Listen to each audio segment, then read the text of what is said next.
Good morning, Minister. Thank you for taking time out of your busy schedule. We're talking to you in the morning of Friday the 20th of November. So this is just before the Commonwealth Heads of Government meeting, so it's exceptionally busy time for you. So you're talking to us, the team at pnm.org.tt and the YouTube channel, Web PNM. So we wanted to, I guess, start by getting a sense for the 2 years you've been in office now as Minister of Foreign Affairs. What have been some of the highlights of your time in office so far? Well, for sure, the biggest highlight would be this year, yes, and the hosting of the world conferences. And I say world, the international conferences, first being the 5th Summit of the Americas, which was a resounding success. And I think it's quite historical that we were able to achieve having all heads visit Trinidad and Tobago. All 34 heads were present for the meeting, and including, of course, the new President of the United States, Barack Obama. It was it's a very successful meeting, not only from that standpoint, but in terms of what we were able to achieve. As you know, these meetings come at a very special time in the world, in the scenario of global events, and in terms of the number of crises that are before us. And I speak to the food crisis, the energy crisis as well, and the global and economic crisis, but more than ever, the whole question of climate change, and of course the fact that it touches on every area of humanity. The upcoming CHOGA meeting is indeed timely as well, especially with regard to climate change. It comes mere days before the Copenhagen conference begins. We begin with, of course, the meeting of technical officials, ending, of course, with the heads somewhere around the 16th to the 18th of December in Copenhagen. So it's quite timely that that the Commonwealth meeting takes place, and we have 51 heads here with us. As you know, it is now more than just the Commonwealth heads who will be with us. It is the Commonwealth and friends as well.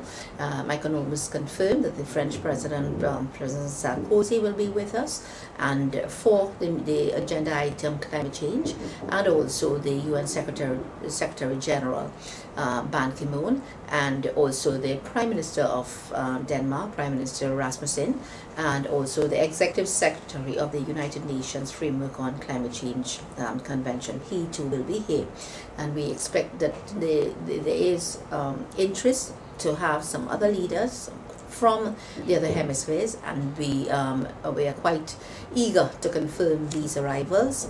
But what it says is that this conference is going to be instrumental in shaping some kind of political climax towards Copenhagen, in terms of taking a view forward that is representative of many countries, a wide array of countries from all over the globe, all with different circumstances.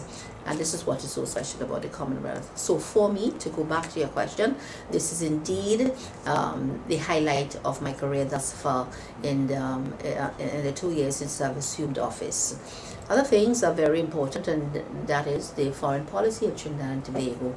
When I came in, we had in fact had a review.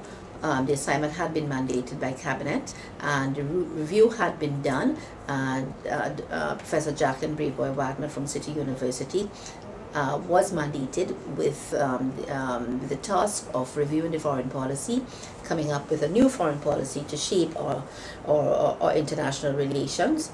And she has met, she formulated a team which Cabinet approved, and they also shared much with our ambassadors and former ambassadors, people who were involved in the diplomatic service, and they have come up with, this team has come up with foreign policy which Cabinet has reviewed and the Ministry of Foreign Affairs have reviewed, and we do have before us now is an approved foreign policy document for Trinidad and Tobago.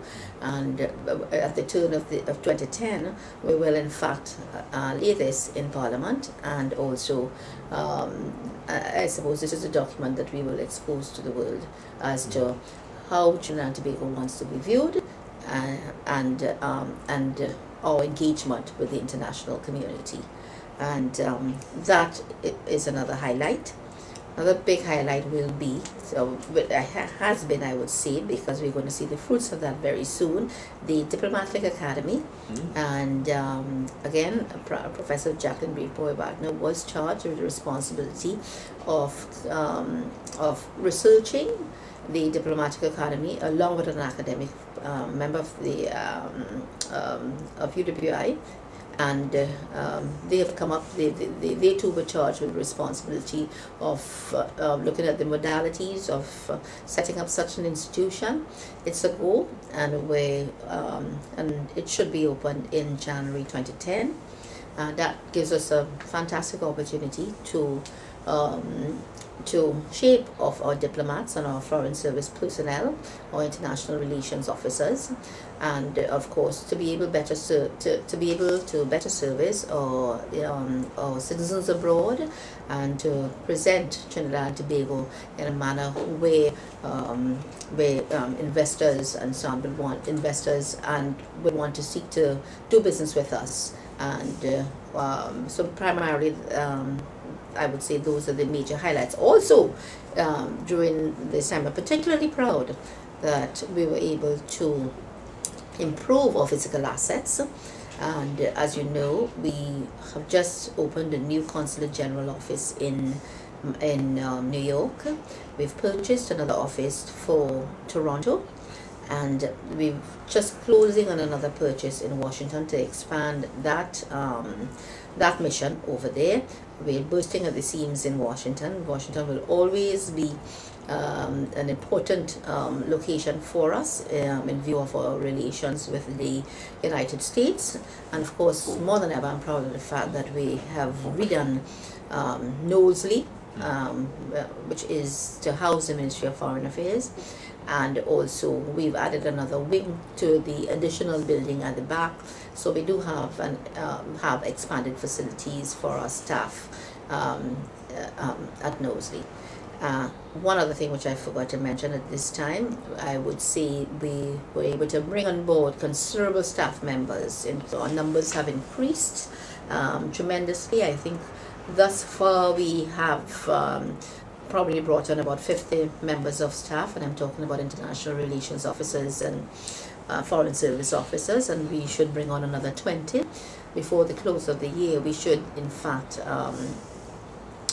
bring on another 20. So this is certainly going to improve our capacity to be able to serve our nationals abroad, and of course to better promote Trinidad and Tobago in all areas.